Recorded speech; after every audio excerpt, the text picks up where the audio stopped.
हाय student, मैं सुंदरपाल ब्रोड assistant professor in botany government college Nohar college के यूट्यूब चैनल में एक बार फिर आपका स्वागत है।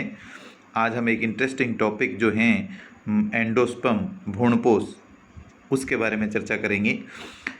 आप ध्यान से इस वीडियो को देखिए, समझिए।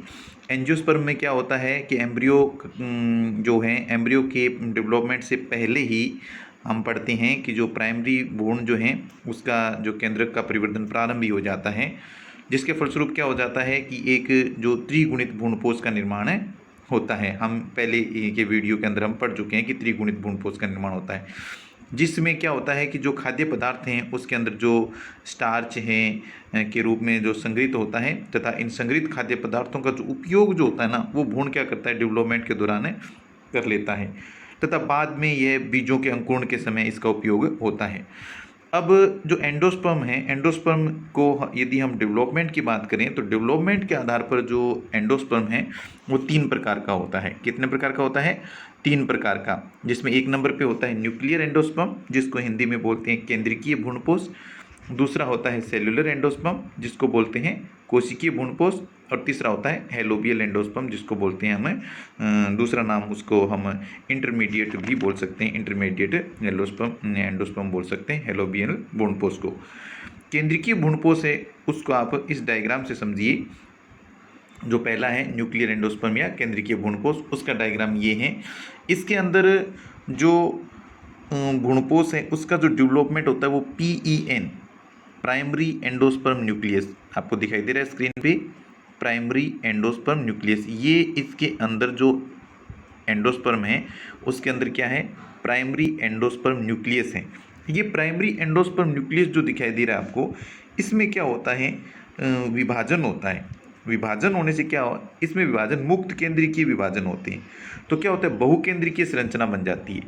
इसमें देखिए आप एंडोस्पर्म दिखाई दे रहा है, इसमें केंद्रक दिखाई दे रहे हैं, तो कई केंद्रक बन जाते हैं। अर्थात हम कह सकते हैं कि इस प्रकार का जो भ्रूणपोष बनता है वो शुरू से लेकर के अंत तक केंद्रीय होता है, अर्थात जो है न्यूक्लियर स्टेज में ही रहता है।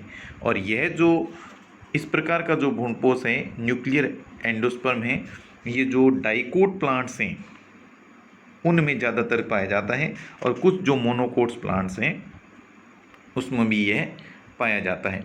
तो ये जो हम पढ़ रहे हैं जो इसके बारे में केंद्रीय भ्रूणपोष के बारे में, इसका जो एग्जाम्पल है ना वो बड़ा इंटरेस्टिंग है।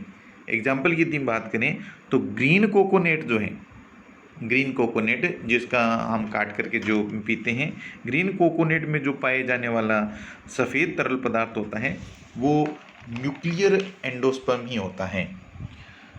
और जो न्यूक्लियर एंडोस्पर्म है उसके अंदर वाइट रंग का जो पार्ट जो हम पीते हैं वो क्या होता है, न्यूक्लियर एंडोस्पर्म होता है। दूसरा एंडोस्पर्म की यदि बात करें तो वो है सेल्यूलर एंडोस्पर्म, जिसको हिंदी में बोलते हैं कोशिकीय भ्रूणपोष। इस प्रकार का जो भ्रूणपोष है ना, वो ये डायग्राम आपको दिखाने के बाद क्लियर हो जाएगा कि इस प्रकार के जो भ्रूणपोष में डेवलपमेंट के दौरान जो PEN है, प्राइमरी एंडोस्पर्म न्यूक्लियस, उसमें प्रत्येक विभाजन होगा। विभाजन होने के बाद जैसे उसके बाद 2 केंद्रक बने, 2 से फिर आगे विभाजन होगा। तो जितने भी विभाजन होंगे, प्रत्येक विभाजन के बाद साइटोप्लाज्म में विभाजन होगा। पहले वाले में जो तो पढ़ा था ना हमने, न्यूक्लियर में क्या हो गया कि मुक्त केंद्रकीय विभाजन होते हैं, अर्थात उसमें केंद्रक बन जाते हैं।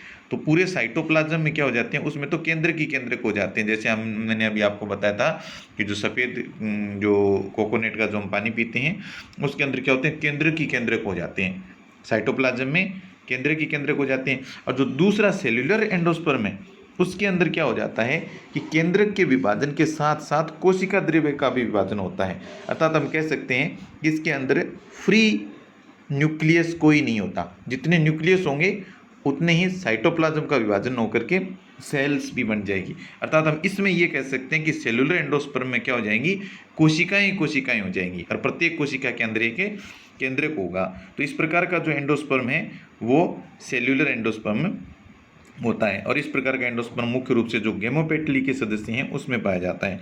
और परिवर्तन के आधार पर यदि बात करें डेवलपमेंट के आधार पर, तो यह सबसे विकसित प्रकार का एंडोस्पर्म होता है। तीसरा जो एंडोस्पर्म है, उससे पहले हम आपको बता दें कि जो सेल्यूलर एंडोस्पर्म का एग्जाम्पल जो है वो हम जो नारियल खाते हैं ना, खाने वाला भाग है नारियल का, वो किसका भाग है? वो सेल्यूलर एंडोस्पर्म का है। और जो पीने वाला भाग है वो क्या है? न्यूक्लियर एंडोस्पर्म है। वो केंद्रीय भ्रूणपोष है। पीते हैं वो केंद्रीय भ्रूणपोष है, जो खाते हैं व्हाइट रंग का वो क्या है? सेल्यूलर एंडोस्पर्म है। ये क्लियर हो गया आपकी। अब तीसरा आता है हेलोबियल एंडोस्पर्म। हेलोबियल एंडोस्पर्म को हम पहले भी बताया गया था, इसको हम इंटरमीडिएट एंडोस्पर्म भी बोलते हैं। इस प्रकार के एंडोस्पर्म में क्या होता है कि परिवर्तन के दौरान जो PEN है, प्राइमरी एंडोस्पर्म न्यूक्लियस में प्रथम विभाजन के बाद कोशिका द्रव्य में दो असमान आकार की कोशिकाओं का निर्माण होता है। ये देखिए प्रथम विभाजन हो गया, और प्रथम विभाजन के बाद किसमें? PEN, ये PEN है, PEN के अंदर प्रथम विभाजन हो गया। और प्रथम विभाजन होने के बाद फिर आगे जितने विभाजन होंगे उसके विभाजन के बाद फिर दो असमान आकार की सेल बन गई। और दोनों जो असमान आकार की जो सेल बनेगी ना, उसके अंदर जो केंद्रक हैं, उन केंद्रकों में फिर मुक्त होकर के ये केंद्रक बहुकेंद्रीय की संरचना बनाते हैं। तो साथ में तो पहले क्या हो गया, एक से दो असमान प्रकार की कोशिकाएं बन गई, दो कोशिकाएं बन गई। उसके बाद उन दोनों कोशिकाओं के अंदर जो केंद्रक हैं अलग अलग, वो फिर मुक्त रूप से बहुकेंद्रीय की संरचना का निर्माण करते हैं। इस प्रकार का हम कह सकते हैं कि डेवलपमेंट के आधार पर इस भ्रूणपोष को हम मध्यम या मीडियम टाइप का एंडोस्पर्म कहते हैं। और अंत में यह एंडोस्पर्म भी कोशिका द्रव्य जो होता है ना, उसमें विभाजन हो जाने से ये भी एक सेल्यूलर एंडोस्पर्म की तरह ही बन जाता है। और ये जो एंडोस्पर्म है, ये जो मुख्य रूप से ये जो अपना प्लांट होते हैं मोनोकोट्स के अंदर ये जो हेलोबियल एंडोस्पर्म पाया जाता है। अब देखिए हमने जो पढ़ा था ना, ये सारे जो प्राइमरी, सेकेंडरी और जो तीसरा जो प्राथमिक जो है, हम न्यूक्लियर की बात करें, न्यूक्लियर एंडोस्पर्म, सेलुलर एंडोस्पर्म या हेलोबियल एंडोस्पर्म है, उसमें PEN प्राइमरी एंडोस्पर्म न्यूक्लियस के प्रथम दो विभाजन देख करके हम ये आसानी से बता सकते हैं कि बनने वाला एंडोस्पर्म कैसा है। और कुछ स्पेशल यदि देखें एंडोस्पर्म के बारे में, जैसे पोडोस्टेमेसिकुल हैं, आर्किडेसिकुल हैं, ट्रेपेसिकुल हैं, उनके पादपों में एंडोस्पर्म पाया ही नहीं जाता। अब एंडोस्पर्म क्यों नहीं पाया जाता? क्योंकि उसमें डबल फर्टिलाइजेशन नहीं होता। डबल फर्टिलाइजेशन को हमने पहले चर्चा कर चुके हैं। इसी प्रकार जैसे ओइनोथेरा प्लांट्स है ना, उसमें ट्रिपल एंडोस्पर्म के स्थान पर जो अपवाद है एक, हमेशा द्विगुणित एंडोस्पर्म का निर्माण ही होता है। तो ये जो आज का जो टॉपिक था वो मुख्य रूप से किस पर डिपेंड था? एंडोस्पर्म के ऊपर। एंडोस्पर्म के अंदर कितने प्रकार के एंडोस्पर्म थे? मुख्य रूप से 3 प्रकार के, न्यूक्लियर एंडोस्पर्म, सेलुलर एंडोस्पर्म और हेलोबियल एंडोस्पर्म। और जो न्यूक्लियर है उसमें केंद्रकों का विभाजन होगा, फिर मुक्त केंद्रक की विभाजन होते रहेंगे और उसके अंदर केंद्रक बन जाएंगे। और एग्जाम्पल की यदि हम बात करें तो न्यूक्लियर एंडोस्पर्म का जो एग्जाम्पल है वो तरल नारियल का जो पानी है जो हम पीते हैं वो है। और दूसरा हम यदि सेलुलर एंडोस्पर्म की बात करें तो उसमें क्या होगा? प्रथम विभाजन हो जाएगा। प्रथम विभाजन होने के बाद जो दो केंद्रक बनेंगे, दोनों केंद्रक बनने के बाद फिर दो असमान आकार की कोशिकाएं बनेंगी, और प्रत्येक जो कोशिकाएं हैं उसमें फिर मुक्त केंद्रक विभाजन करेंगे, अर्थात दो अलग अलग कोशिकाओं के अंदर फिर कई प्रकार के केंद्रक बन जाएंगे। उसको हम क्या बोलेंगे?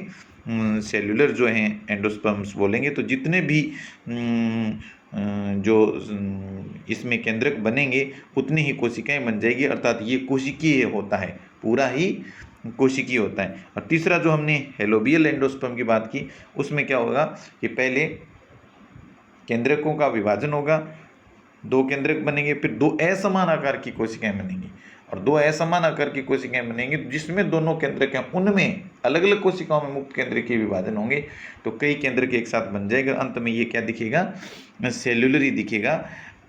तो इस प्रकार ये तीनों एंडोस्पर्म के अंदर बेसिक जो अंतर है वो देख सकते हैं। ये इंपॉर्टेंट है, इसको आप 1-2 बार देखेंगे वीडियो को तो आपके समझ में आ जाएगा। Thank you.